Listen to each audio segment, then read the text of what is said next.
Hello and welcome to the Meditation Conversation. I'm your host, Kara Goodwin, and today I have Nita Sweeney. Nita is the award winning author of the running and mental health memoir, Depression Hates a Moving Target: How Running with My Dog Brought Me Back from the Brink.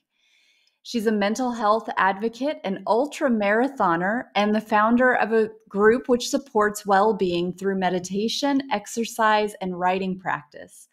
So, welcome, Nita. I'm so glad you're here today. Thank you so much. I'm really excited for this conversation. I just love Yeah, me talking about too. meditation. Yeah. That's awesome. So, tell us how you went from a self proclaimed couch potato at age 49 to an ultra marathoner. Oh, well, I recommend going from a couch potato to an ultramarathoner. I don't necessarily recommend what happened before that. Okay. Let's just say, I have lived with depression, the symptoms of bipolar disorder for most of my life. It was diagnosed when I was pretty young, and then bipolar was diagnosed in my, I would say, 30s. And so I've tried all the meds, I've been on therapy, had a lot of things going for me, meditation as a tool, writing practice. But what I know now is I didn't have a physical component. I didn't Mm. have the benefits of the movement of the body. So in 2007, I don't know, I would have been 46 or 47, seven loved ones and a loved one's cat died. It was a Oh my horrible year. gosh. We call it, our family refers to it as the year everyone died. And Wow. that included my 24-year-old niece, her cat, my father-in-law, and then in December, my mother. And it Oh. was just crazy. And I was already struggling with depression, kind of in and out. It tends to be cyclical. And but I don't know, I got to a place where I just wasn't really sure it was worth it anymore. I mean, I've been suicidal before, and I got to that place where it felt like too much. Everything just felt like too much. The grief, everything. So I'm sitting on the sofa. There may have been bonbons, I'm not sure.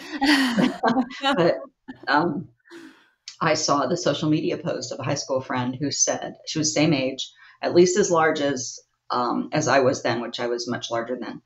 And she wrote, "Call me crazy, but this running is getting to be fun." And I thought, we really need to do a wellness check.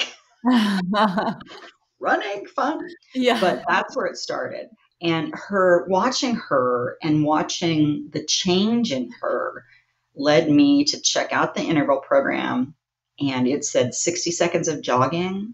And I think if it had said 61 seconds of jogging or 60 seconds of running, it was just something about that 60 seconds of jogging. It said a lot more than that, that, Yeah. that I could hold on to.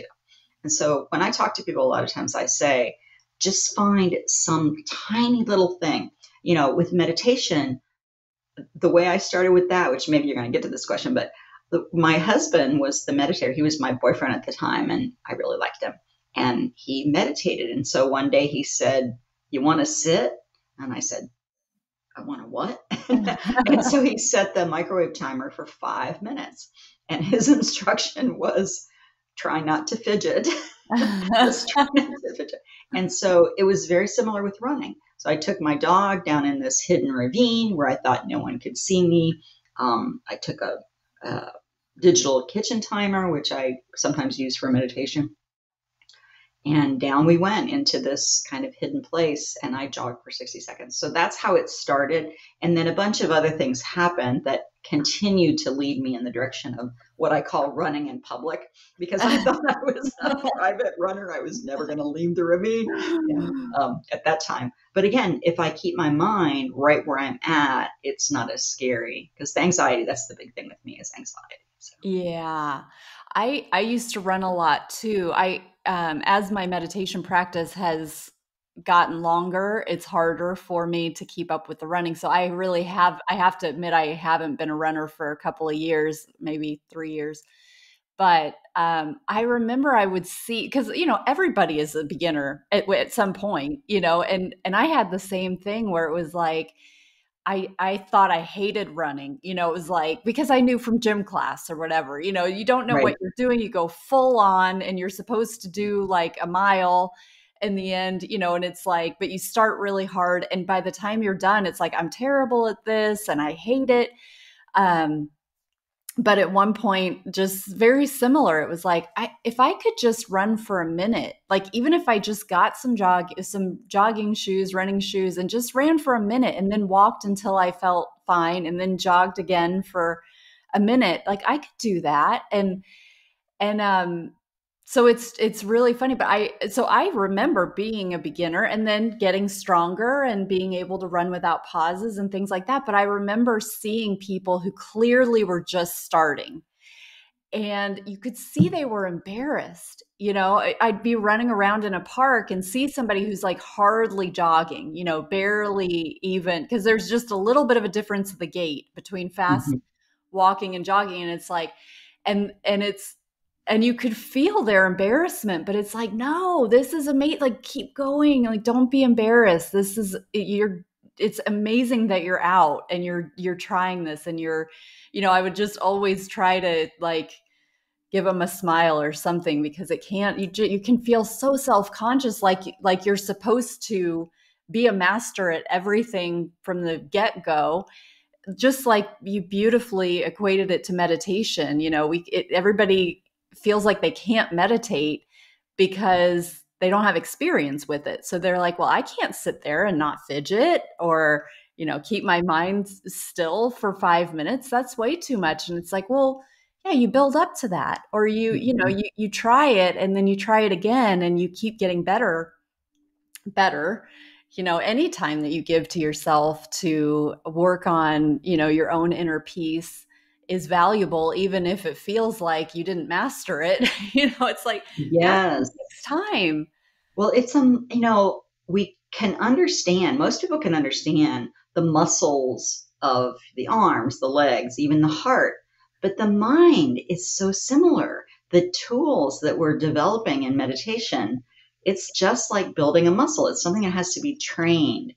And so when I hear someone say, oh, my mind won't be still, I always say, well, that's good. That means you're not dead. I mean, it's good. That's what minds do. Minds generate thoughts. And so in meditation, I mean, as you know, I'm speaking to an expert here, we create conditions that allow the mind to still on its own. And we do little things to help it become calmer, but it's very rarely completely still. Even I've been meditating now for, I don't know, 25 years. And, and it depends on the day, what else is going on in my life. Oh yeah, So yeah, totally. but it's a thing that can be trained. Yep. It takes a little bit of effort, but it's not the same kind of effort most of us are used to. But it takes a little, the right intention, right effort. Right. Yeah, absolutely. So that gets us to your first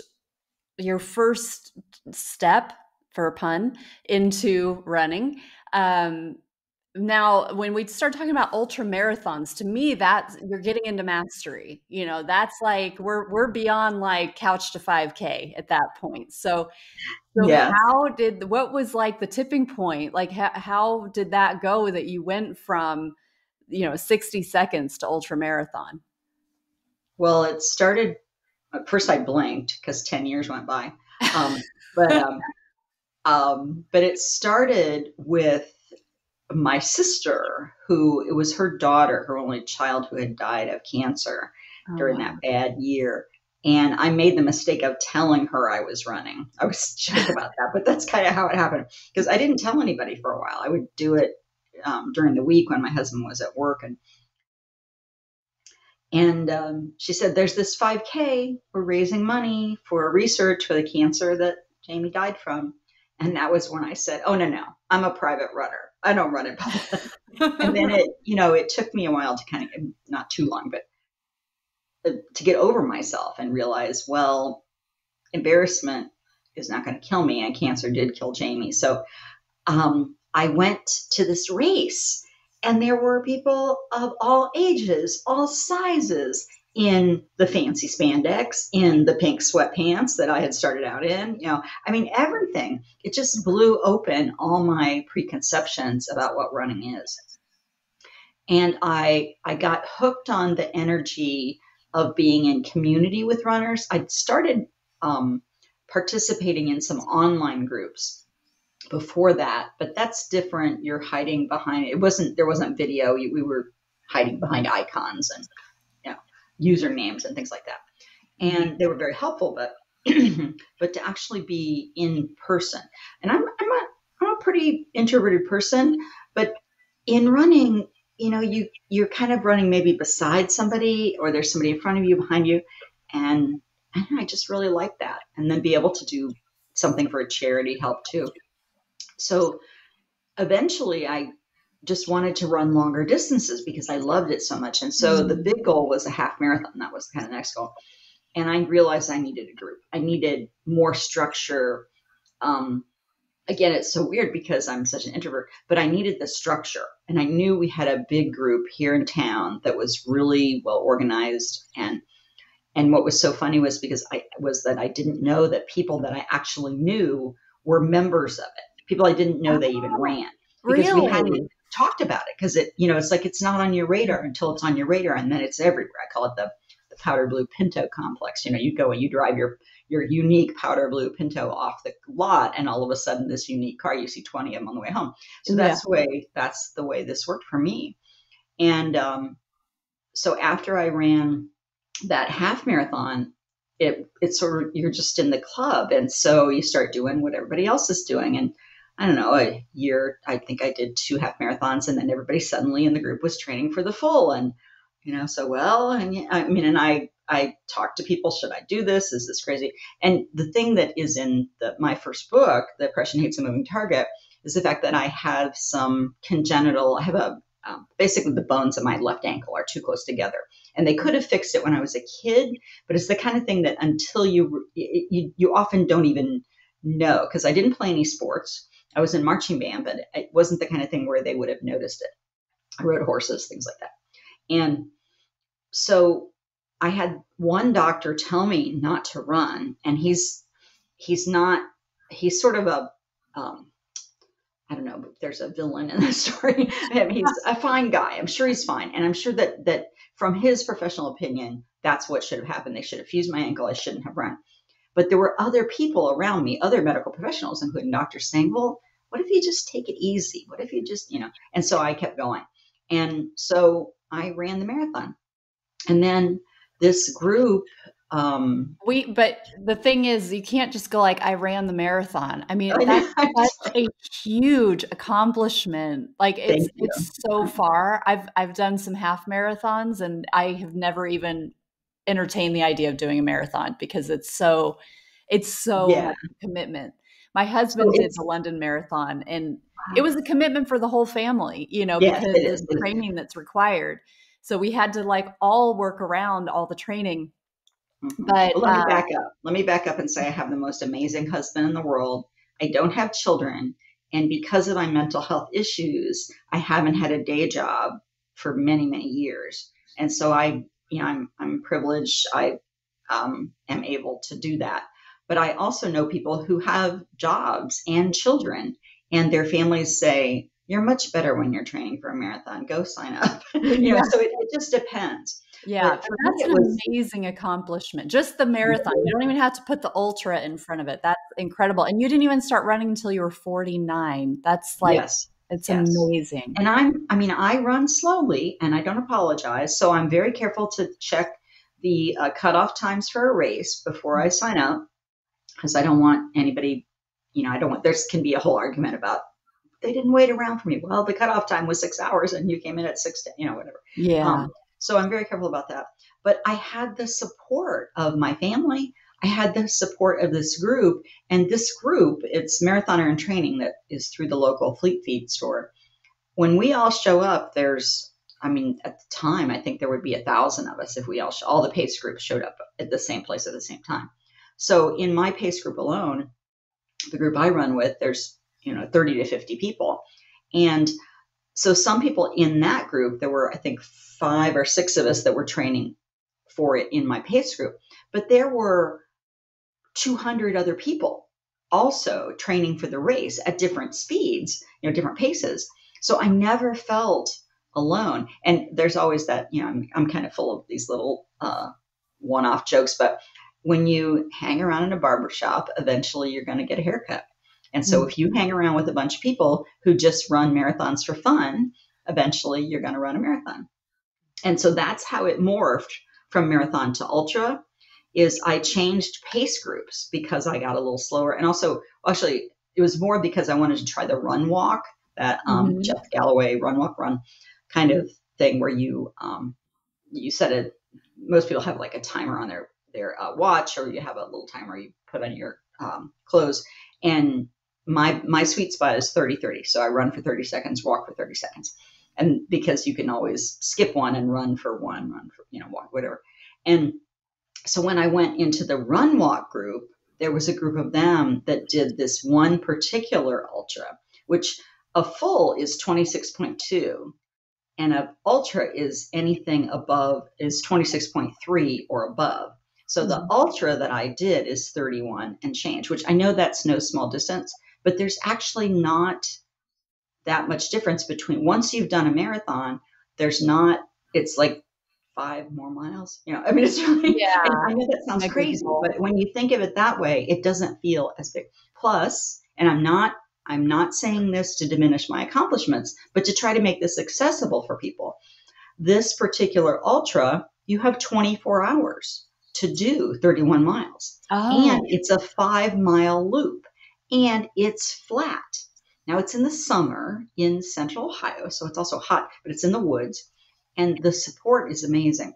So in some weird ways, the ultra does not feel, it's physically as difficult, but mentally it's not quite as difficult because you're always back at the water stop. You're always back at the bathroom. You're always back at your campsite. People take naps. It's mind blowing. Wow. So it's a whole different, whereas a marathon, you start and you go until you're done. There's no stopping. You can stop at the bathroom, obviously, and water and things like that. But it's the whole feeling is much more high stakes, high pressure, competitive. Whereas, the ultras are competitive too. There's plenty of people that want to win them. But for me, it was just like a very long walk in the woods. Now, I will say that, it's different. That I will say, though, that I am very, very glad that I learned to meditate and had all the years of meditation, because that actually answers the question you asked before. You said, well, I've done a half marathon, but, a full marathon's so much longer. You're out there so much longer. Well, you meditate while you're running. That's what I do. And that's my friends joke that I have an infinite capacity for boredom. In the winter here, it gets icy. It gets icy here. And so I'll go to there's an indoor track here that I did when I was training for my third full. I think we had to do 212 laps on this track. It's like 10 laps a mile. We were doing, it's like 10.25 or something like that laps per mile. So it was some off number, but it was over more than 200 laps because we needed 20 miles or we needed 22 miles to get our long training in. And so I was out there by myself part of the time, but then people would come and join me for 4 miles and then they'd go home and then somebody else would come for 5 miles, whatever, and do the laps. But I can just kind of go around in circles all day. I run in my house if I have, like I said, I have anxiety. And so sometimes I get I get agoraphobic where I have trouble leaving my house. And especially it depends on the weather too, if it's icy.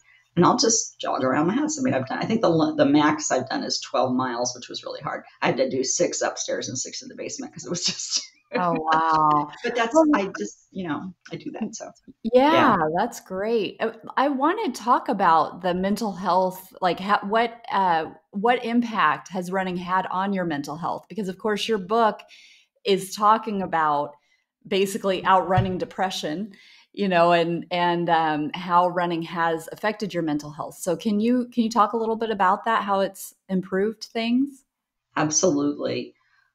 The energy level is probably the biggest thing that I noticed, that just the largest thing overall. And it's the first thing that I noticed. Other people started noticing little things with my mood, me being a little more happy, joking around a little more. One friend asked me if I got a haircut. I mean, they didn't know what was going on, but because I hadn't told anybody. And so the energy level is probably the biggest thing. I remember we always go to, one Ohio State University football game every year, and it's a big deal. You The trek, you Ohio watch State.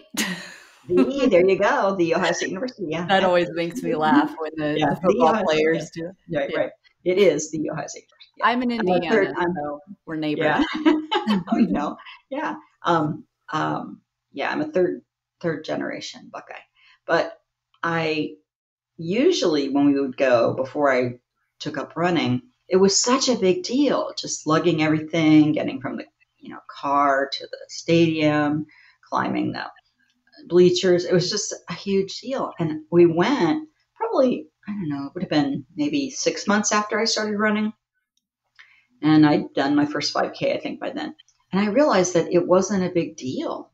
I mean, it was a long walk, but it was not a big deal at all. And it wasn't just the distance, it was I was physically stronger. I was just stronger. Yeah. So that stamina has been huge. And that has impacted my writing too, because writing takes, especially book length works, takes a stamina and focus that even with meditation, I really didn't have. So my mood, of course, is the big thing too, besides the stamina, is that I just in general tend to be a more positive person. I think I will always have a little bit of a melancholy flair. And when people read the book, they'll see that I'm very much a realist. So I don't say that, people always say that I outran depression. And in some ways I did. What I outran was suicide. That's what I outran, because I was suicidal. And, but I still have my days where it's just kind of blue, and running helps a ton. But I don't know that anything's just going to ever flip a switch and me not to have to deal with that. But it's so much better. So there's the energy, the mood. The community has allowed me to be just more involved in my life, because I felt I had a kind of small, I'm in recovery too. And I had I had a pretty nice recovery community. But to be out with runners, but also when you're dealing with charity events and now book signings and things, I'm out, among all kinds of people doing all kinds of things. And that would have terrified me before. That I was very careful about my choices. And I mean, I'm still a little bit careful, but it just has given me a freedom to do things that I really didn't think I could. And that's just been wonderful. And I just feel more alive. I mean, there were days when, even when the sky was blue, I would look out and all I would see was gray. And now those days are very few and far between. I still have them.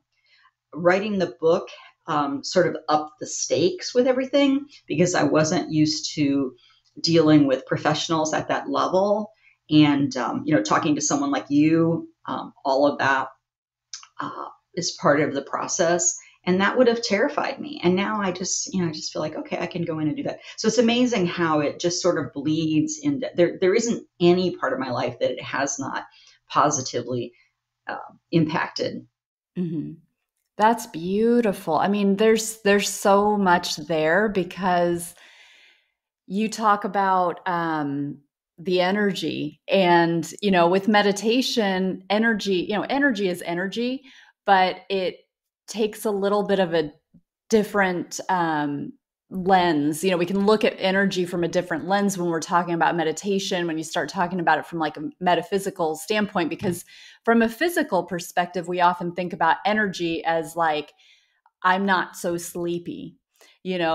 From a physical perspective, a lot of times that's what how they notice that they have more energy. It's like, oh, I'm not as tired or fatigued as I normally am.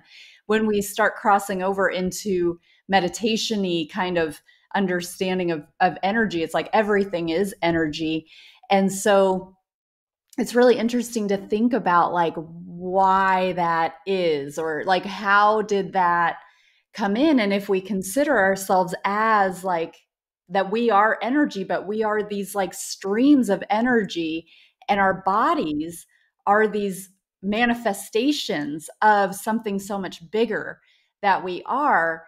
And so it's like through things like meditation, but also taking care of your physical body and making choices that help to bring that energy in, because it's so often we're kind of cut off, in Yes. modern times. Yeah, we're in the mind, and we're not tapping into that stream of energy with the profundity that we could, that really helps to get us really feeling connected. And so many things that you've said, I mean, you've touched on connection, you've touched on the energy, you've touched on how it affects your mentality, and so many, and your clarity, your creativity, all these things that are being fed by that energy. But it's like this way to break through the blockages that modern living can create, that are so easy. They just like sneak in over time, and before we know it, like, it's really hard to even cope. It's hard to put one foot in front of the other. It's hard to step out the door. But there are so many different ways that we can break that open, and we can like kind of clear those pathways in, so that more of that bigger stream of energy that we are can come in and infiltrate and express through these bodies. So it's so important for us to think about the physical body too, because sometimes people, like if they're on like a spiritual discovery path, they may there can be a tendency even to reject the body, and to feel like, okay, I am going to transcend the body. The body is a barrier, and I've got to get past the body. I don't care about the body. I'm not going to take care of it. I don't want to, because it's like, I'm spiritual. I'm not superficial. I don't want to take, I'm not going to even pay attention to that. But it's like, well, actually we're here having a spiritual experience in a human body. And we want to take care of that, because then it allows us to connect with it with greater ease, and it can express through us so much easier when we are taking care of that physical vessel. So it's really beautiful and inspiring to hear about your journey, and how you've, not only the steps that you took to get to the ultra marathon. I mean, even just the 5K is a huge accomplishment. But then, hearing about the knock-on effects, and even just that brightness that was bursting through, where your friend was like, "Did you get your hair cut? Like, something's different. I'm perceiving something is like radiating here, but I don't know what it is. Is it your hair?" you know? Yes, yes, it was very funny. And one friend who knew me really well said, "Did you change therapists?" And no, I just had more energy. I like to say, and I think this is true whether people struggle with mental health issues or not, that we're fighting inertia. And so the energy that you're talking about, it isn't in our, I mean, there is energy in our mind, but it's really generated in the body. That's the place that it comes from. I also wanted to mention the type of meditation that I do. It's insight meditation, or vipassana is what that's the old word, you'd say, vipassana. Mm-hmm. But the body is the object that we use. And so everything becomes an opportunity, whether it's a glorious day or a rainstorm that is making your joints. At my age, my joints sometimes feel crappy when it rains. So all of that is an opportunity. Whatever you feel in the body and all the thoughts that you have are an opportunity to practice. But it takes a mind shift. It takes a little bit of a different way of thinking in order to see everything as an opportunity. And I don't mean that in a glib way, because I've been through some stuff, okay? And I know it's hard. It is hard. But I know that also the meditation practice, while the running was sort of the missing piece, the meditation practice has always been a foundation. Mm-hmm. Because even when things were so bad, after my mother died, everything was just black. I mean, it was just bad. And I did become suicidal. And yet I was also able to notice the suicidal thoughts rise, do their little dance, pass away. And that's what I do when I run a lot of times, especially when you get to a distance where there, at some point things hurt. They just do. If you keep running long enough, even if you take care of everything, do it all perfectly, do all your stretches, at some point things are going to hurt.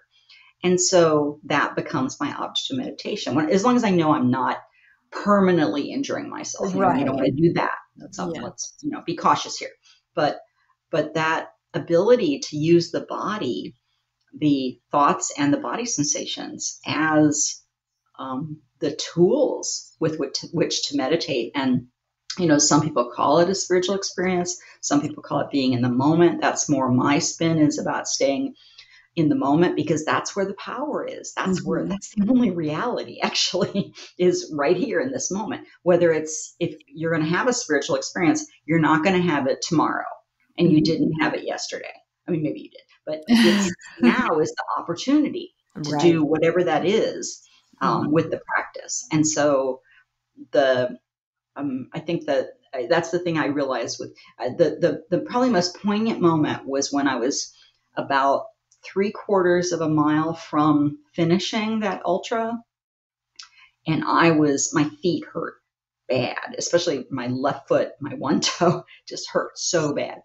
And it had been hurting for a while. And I, did all the things. I changed shoes, I changed socks, I did all the things I needed to do. And I wanted to zone out. I started singing songs to myself. I told myself jokes, jokes I know, but I still like jokes. But I did all the things to zone out. And then I remembered, Nita, you are never going to be 3/4 of a mile from your first ultramarathon ever again. And it just dropped me in. And then my longtime teacher is a man named Shinzen Young. And I remember him talking about, instead of escaping from the pain, escaping into the pain. And so I just turned my full focus onto that foot and let it just completely consume me, not in a bad way, but in a curious way. What does this feel like? What is going on with my foot? Not thinking about it, but, is it hot? Is it cold? Is it pulsing? Is it solid? Is it all that kind of thing? And it still hurt, but I wasn't suffering. Whereas before, when I was trying to push against it, trying to make it go away, trying to distract myself, there was a lot of suffering. That's the word I use. That's a meditation word too, around it. And not bliss. I won't say that I went off in some sparkly land. No, my foot hurt. But I also fully experienced that last 3/4 mile. It's just etched in my memory. I can almost tell you, I'm looking forward to going back this year, because I can almost tell you every tree, every post, every, of course the campsite will be a little different because the tents will be in different places, but everything on that way back, I have a very vivid memory of being very present. Yeah. So that's, but the whole thing about not wanting to be in the body, that may work for some people. That hasn't worked for me. And so I'm very careful not to say, oh, that's the wrong way. But I think they're missing a tool.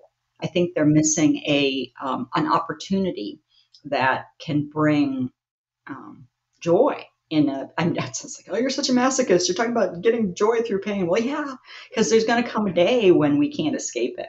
We'll all face that.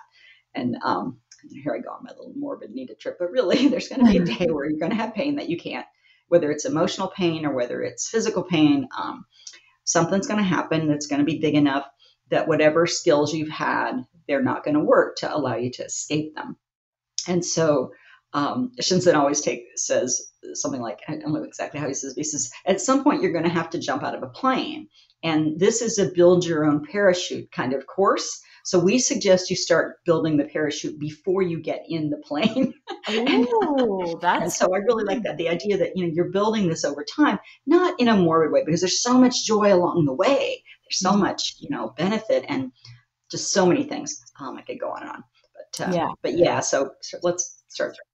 Let's knit that parachute now. Yeah, I love that. And I often talk about that as well, with pain and the noticing, especially with physical pain, but any kind of pain, emotional pain. You've talked about the temporal nature of pain. That's one aspect to it, is that it's never permanent. And when we're in pain, it feels like this is it now. I'm just going to always be like this. This is what I am, and it's like we quickly forget, that emotions pass and physical pain passes, but that curiosity is really provocative too, and a really interesting tool, because we do have such a tendency to distract ourselves, to not want to see it, and to just fear it and feel like we don't want to feed it. And there seems to be this fear that if we see it, if we really look at it, if we really give it attention, that we're going to feed it and it's going to get worse. And I have found, just like you're saying, it might not necessarily dissolve it completely, depending on the level that you're dealing with. But so often it's like we just ascribe pain to a sensation. And it's like, well, sometimes it's not pain. It's a temperature change. It's hot, it's cold, it's a vibration. It's it feels more like you said, kind of a solid thing. Like it just feels like a lump, or and it's like, but we want to mask it either by distracting, going on to social media, or buying something, or, we all have different ways that we don't want to see it. Eating, yes. But being courageous and really going all in. I just wrote a paper on this yesterday, actually. So it's really funny that you bring it up, because it was about like really bringing all of your awareness to an injury or a trauma or a wound, and really seeing it and really letting it be processed in that way, and how that helps to heal. It's rapid. It's the healing that comes from that is so rapid. So yeah, it's really beautiful. I love that. Yeah, I mean, you probably have done the research, but I know that there have been studies about what happens when we pay attention to a thing. And if you've done any kind of meditation where you've tried to, I'll speak for myself, sorry.